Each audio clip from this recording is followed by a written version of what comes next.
Charlize Theron asked for on-set security protection from her own co-star while shooting the film. Tom Hardy's conduct during Mad Max became so erratic that the producers were forced to step in. Yet what actually went down in the Namibian desert was far more complicated than just someone showing up late or a few heated arguments. We're talking about genuine fear, real tension, and eventually even a kind of reconciliation. Charlize later admitted she was truly afraid of Tom at certain points during production. The moment that set off her alarm wasn't only shouting. Crew members saw behavior that made them seriously worry about his state of mind.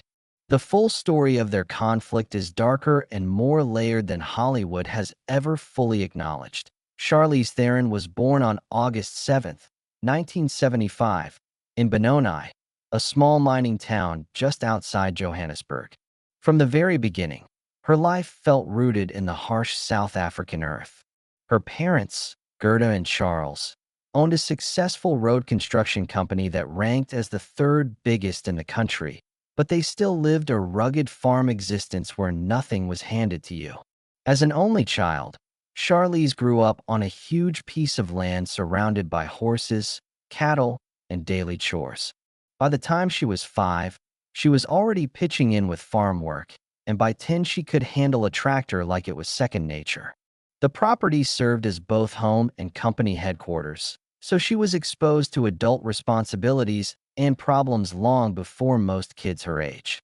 That early blend of hard labor, dust, and duty shaped her in ways she didn't even notice at the time. Even amid all that toughness, a softer passion took hold. At 6 years old, she discovered ballet and fell completely in love with it.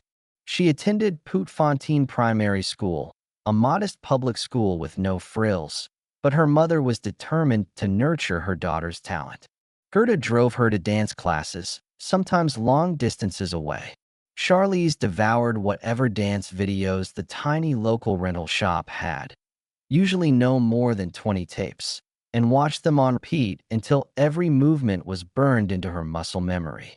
By age 12, her teachers realized a small-town school wasn't enough, and at 13 her parents sent her to the National School of the Arts, a boarding school in Johannesburg specializing in performing arts. Leaving home so young was frightening, but the dream was worth the weekly bus journeys. Beneath the surface, family life was quietly falling apart. Her father's alcoholism had turned their home into an unpredictable place. Some days he was kind, other days explosive. By the time Charlize was 15, the drinking had become a constant storm. On June 21, 1991, everything shattered. Her father came home drunk and enraged after an argument, accompanied by his brother. The two men forced their way inside, and he began shooting at random objects, then fired at the locked bedroom door behind which Charlize and her mother were hiding. 3 bullets ripped through the wood, miraculously missing them both. Gerda grabbed her own gun and fired 4 shots in self-defense, killing him instantly. The authorities ruled it justifiable homicide. No charges were ever filed against her mother. The incident made national news, but only Charlize truly understood the years of terror that had led to that night. The trauma didn't vanish when the police left. She finished high school at the National School of the Arts, pouring herself into ballet, flamenco, and contemporary dance because movement felt like the only way to breathe again. Even when classmates mocked her rural accent, she stayed focused. She believed ballet would be her escape. But fate had more tests in store. After she and her mother sold the farm and relocated, Charlize kept dancing any way she could, performing in Swan Lake and dreaming of international stages. That dream took her to New York and the prestigious Joffrey Ballet School, with Gerda taking whatever jobs she could to fund it. Then, at 18, a devastating knee injury ended her ballet career overnight. She sank into a deep depression, later admitting there were nights she survived by stealing leftover bread from restaurant tables. Her mother gave her an ultimatum: figure out the next chapter or come home. That pushed her back into modeling, something she had briefly tried at 16 after winning a local contest in Italy. Modeling had already carried her to Milan and Paris, paying up to $500 per show and sometimes more than $20,000 a month. It was comfortable money, but it wasn't her passion. In 1995, at 19, everything pivoted again. While trying to cash a $500 check from her mother at a Los Angeles bank, the teller refused because it was out of state and Charlize wasn't a U.S. citizen. She argued so fiercely that a talent agent waiting in line behind her, John Crosby, handed her his business card on the spot. That random encounter led to her very first acting gig in Children of the Corn 3. From that moment, she started calling herself an actress. In 1996, she was living in a rundown Hollywood motel, clinging to her mother's check like a lifeline. Her debut speaking role in 2 Days in the Valley paid just $2,500, and her next job in That Thing You Do paid the same. Her entire first year in the industry earned her only $5,000, barely enough to survive. But those small parts kept her from quitting. 1997 brought The Devil's Advocate opposite Keanu Reeves, a project that pushed her limits. One emotionally raw scene required 14 straight hours of filming. Director Taylor Hackford later called her one of the bravest performers he'd ever directed. The movie grossed $130 million worldwide, and suddenly Hollywood saw her as more than a pretty face in the background. Still, casting directors kept trying to slot her into helpless beauty roles. She refused to accept it. She crashed auditions she wasn't invited to, showed up in full character makeup, and made it impossible to ignore her range. Mighty Joe Young in 1998 was a physical challenge. 3 months of training with a massive animatronic gorilla, daily wire work, and stunts. The film cost $90 million, but earned only $50.6 million, a major flop that led her to fire her agent for bad choices. The disappointment stung, but it also sharpened her instincts. In 1999, she landed the role that changed her trajectory. Candy Kindle in The Cider House Rules opposite Tobey Maguire. She poured every ounce of her own buried pain into the performance. It earned her a Golden Globe nomination and bumped her salary to $1 million per picture. Critics finally recognized her as a serious dramatic actress. Her ascent in the early 2000s felt like a slow-burning fire that kept flaring brighter. In 2000's The Legend of Bagger Vance, she played Adele Invergordon opposite Will Smith. Her quiet intensity and chemistry stole scenes in a way no one anticipated. A late-night moment between the two characters had reviewers labeling her the next great Hollywood sex symbol. The film made a respectable $39 million, and director Robert Redford said her presence shifted the entire tone of the story. Sweet November, 2001, with Keanu Reeves was meant to be light romance, but she insisted on authenticity. She gained about 10 pounds, quit working out, ate junk food, and stayed exhausted so Sarah's terminal decline felt real. The process plunged her into depression for the first time in her life. She would wake up at 3 a.m. just to eat cold macaroni to maintain the weight. It took her over a year to lose it afterward. The film earned $66 million, but she felt trapped in the beautiful dying girl box. She fought back with darker choices like Reindeer Games, 2000, training with real ex-convicts to master pickpocketing and criminal body language. The movie bombed hard, $23 million, but she never regretted it. Tabloids obsessed over her short romance with Ben Affleck around that time. Yet she was already pushing for more control. She turned down American Psycho because she was tired of her nude scenes being exploited, demanded script approval, and refused to be typecast. In 2002, she produced her first movie, Trapped, playing both a kidnapped daughter and the desperate mother while juggling 18-hour days.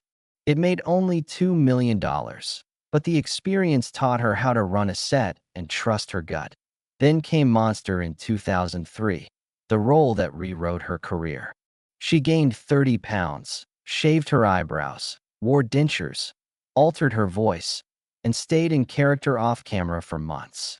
She studied Aileen Wuornos's actual letters, worked with criminologists, and hitchhiked through Florida to feel the loneliness that shaped Wuornos. Shooting in 35 degrees Celsius heat left her voice hoarse for weeks.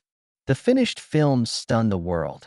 Made for between $1.50 and $8 million, it grossed $64.2 million and became one of the decade's biggest indie triumphs. At the 2004 Oscars, she won Best Actress on her first nomination. An almost unheard of feat, she donated her entire salary to a South African rape crisis center, a deeply personal gesture tied to her own childhood trauma. The transformation damaged her real teeth and took a heavy physical toll, but it shattered Hollywood beauty standards and raised her asking price to $10 million per film. She kept refusing the easy road. The Italian Job, 2003, let her learn real safe-cracking and drive minis at high speed.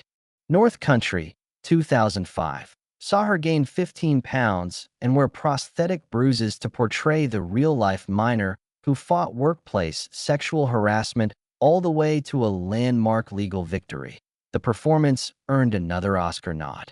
Aeon Flux, 2005, was a commercial disaster, but on day 9 she landed badly on her neck during a backflip stunt, requiring surgery and years of therapy. She knew the script was weak, but valued what she learned about risk. Her personal life threaded through it all. She was with actor Stuart Townsend for nearly 10 years after meeting on Trapped. They split in 2010. A high-profile romance with Sean Penn lasted from 2013 to 2015. Mad Max Fury Road required over 120 blistering days in the Namib Desert. Temperatures soared past 50 degrees Celsius, sandstorms halted filming, and the crew battled constant dehydration. For Imperator Furiosa, she shaved her head, smeared on engine grease instead of makeup, trained with ex-Special Forces operatives, and learned to drive massive war rigs one-handed with a prosthetic arm. The budget ballooned to roughly $150 million, much of it spent on practical stunts and custom vehicles. Behind the scenes, her working style clashed violently with Tom Hardy's. He favored raw, unpredictable immersion and frequently arrived hours late, sometimes 3 hours past call time, leaving hundreds of crew members roasting in the sun. Charlize, who ran the set with military precision, found it infuriating and disrespectful. Hardy was already a huge star from Inception and The Dark Knight Rises, but whispers spread that his behavior bordered on unprofessional.